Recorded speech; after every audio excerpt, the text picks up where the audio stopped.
नमस्कार मित्रांनो, मी सोमनाथ स्वागत करतोय तुमचं आपल्या सोम मराठी सपोर्ट या यूट्यूब चॅनलवरती। मित्रांनो, गेल्या व्हिडिओमध्ये आपण प्रधानमंत्री आवास योजनेअंतर्गत किती रुपयाचे किती हप्ते भेटतात याच्यावरती आपण व्हिडिओ पाहिलेला आहे। पण त्या व्हिडिओवरती मित्रांनो अजून कमेंट येत आहेत की सर हप्ते तर किती रुपयाचे मिळतात हे माहिती झालेलं आहे, पण घराची लेवल कुठपर्यंत आल्यानंतर कितवा हप्ता निघतो, म्हणजेच घराची जसं लेवल बनत जाते मित्रांनो तसं घरकुलचा हप्ता हा काढला जातो। तर त्या लेवल वाईज हप्ता काढला जातो। तर ती लेवल काय आहे, कोणत्या लेवलला कितीचा हप्ता पडतो याच्यावरती डीपमध्ये व्हिडिओ बनवावा असं सांगण्यात आलं होतं। त्यामुळे मित्रांनो हा व्हिडिओ मी तुमच्यासाठी बनवत आहे। तत्पूर्वी मित्रांनो, प्रधानमंत्री आवास योजनेअंतर्गत जे काही हप्ते येतात त्या हप्त्या व्यतिरिक्त मनरेगामार्फत जे पैसे येतात ते पैसे कसे येतात याच्यावरती सुद्धा आपण आपल्या चॅनलवरती व्हिडिओ अपलोड करणार आहोत डीपमध्ये। त्यामुळे मित्रांनो, तुम्ही जर का आपल्या चॅनलवरती नवीन आला असाल तर सर्वात पहिला आपल्या चॅनलला सबस्क्राइब करून बेल आयकॉन दाबायला विसरू नका। बेल आयकॉन दाबल्याने मित्रांनो जेव्हा आमच्या मार्फत नवीन व्हिडिओ अपलोड करण्यात आला तेव्हा लगेच तुम्हाला तो व्हिडिओ पाहता येईल, त्यामुळे बेल आयकॉन दाबायला विसरू। तर मित्रांनो, आता आपण पाहूयात की प्रधानमंत्री आवास योजनेअंतर्गत जे काही हप्ते दिले जातात मित्रांनो घरकुल बांधण्यासाठी, त्या घरकुलची लेवल कुठपर्यंत आल्याच्या नंतर कितवा हप्ता दिला जातो हे पाहूयात। तर सर्वात पहिलं मित्रांनो, जेव्हा तुम्हाला घर मंजूर होतं, डॉक्युमेंट व्हेरिफिकेशन झाल्याच्या नंतर मित्रांनो तुम्हाला तुमच्या बँक खात्यामध्ये पहिला हप्ता हा 15,000चा ट्रान्सफर केला जातो।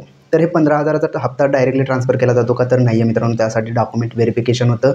डॉक्युमेंट व्हेरिफिकेशन झाल्याच्या नंतर तुमच्या आधार कार्डशी बँक खातं सीडेड आहे का हे चेक केलं जातं, आणि सीडेड असेल तर ते तुमच्या त्या बँक खात्यामध्ये 15,000 रुपये पहिला हप्ता घरकुल मंजुरीनंतर ट्रान्सफर हा केला जातो। पहिला हप्ता झाल्याच्या नंतर मित्रांनो तुम्हाला प्लिंथ लेवलपर्यंत घर बांधायचं असतं। प्लिंथ लेवल म्हणजे प्लिंथ लेवललाच मित्रांनो आपण जोता पातळी असं म्हणतो। त्या पातळीपर्यंत आल्याच्या नंतर तुमच्या बँक खात्यामध्ये मित्रांनो 70,000 रुपये हे ट्रान्सफर केले जातात। तो दुसरा हप्ता झाला मित्रांनो।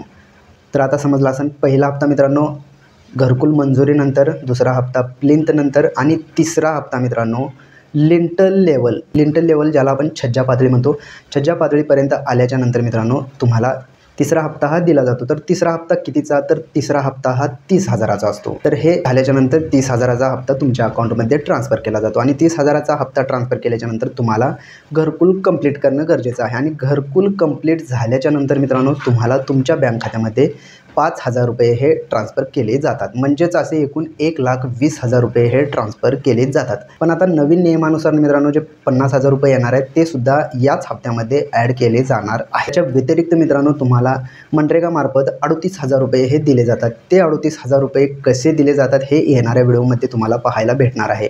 त्यामुळे तुम्ही जर का आपल्या चॅनलवरती नवीन आला असाल तर आपल्या चॅनलला सर्वात पहिलं सबस्क्राईब करून बेल आयकॉन दाबायला विसरू नका। तर मित्रांनो, आपण या व्हिडिओमध्ये घरकुल मंजुरीनंतर पहिला हप्ता 15,000चा दिला जातो। नंतर जोता पातळीपर्यंत तुम्हाला बांधकाम न्यावं लागतं। जोता पातळी झाल्याच्या नंतर तुमच्या अकाउंटमध्ये 70,000 रुपये ट्रान्सफर केले जातात। त्यानंतर छज्जा पातळी म्हणजे लिंटल लेवलपर्यंत तुमचं बांधकाम झाल्याच्या नंतर तुमच्या अकाउंटमध्ये 30,000 रुपये हे ट्रान्सफर केले जातात, आणि तुमचं घरकुल कंप्लीट झाल्याच्या नंतर 5,000 रुपये हे ट्रान्सफर केले जातात। तर मित्रांनो, अशा प्रकारे तुमच्या घरकुलचे म्हणजे प्रधानमंत्री आवास योजनेअंतर्गत जे घरकुल आलेलं आहे त्या घरकुलचे पैसे घराच्या लेवल वाईज अशा प्रकारे ट्रान्सफर केले जातात।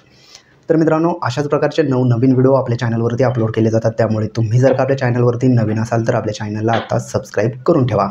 चला तर मग भेटूयात पुढील व्हिडिओमध्ये। धन्यवाद मित्रांनो।